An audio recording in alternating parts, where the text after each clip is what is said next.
Doctor اس پورے عمل کو کس طرح دیکھ رہے ہیں؟ آج عامر فاروقی نے جو پریس کانفرنس کی ہے وہ اگر آپ نے دیکھی ہے یا نہیں دیکھ پائے ہوں گے، ہو سکتا ہے آپ راستے میں تھے، تو اس نے کہا ہے کہ میں نے اس کو 10 سال پرانے کیس میں اس چیئرمین کو میں نے گرفتار کیا ہے، رحیم شاہ کو، کیونکہ یہ عدالت سے جو ہے نا روپوش تھا، اشتہاری تھا، اور اس نے جس بندے کو قتل کیا تھا وہ ڈکیت تھا. تو اس کو آپ کس طرح دیکھ رہے ہیں؟ ایک تو مجرم کو 10 سال تک گرفتار نہیں کر رہا. ڈکیت ہوگا عامر فاروقی خود، ڈکیت ہوگا ڈی آئی جی، باقی یہ بے گناہ تھا.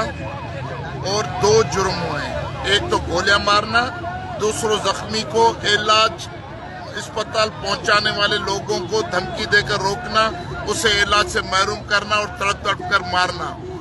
اگر ڈی آئی جی کہتا ہے کہ وہ 10 سال سے روپوش ہے تو یہی بات کافی ہے کہ وہ ایک دہشت گرد ہے. دہشت گرد کسی کو مارے گا، کس مقصد سے مارے گا؟ کیا انصاف کے لیے مارے گا؟ اس کے لیے ضروری ہے کہ رحیم شاہ پہ شہید ارشاد رانجانی کی 302 کی قتل کی ایف آئی آر داخل ہونی چاہیے.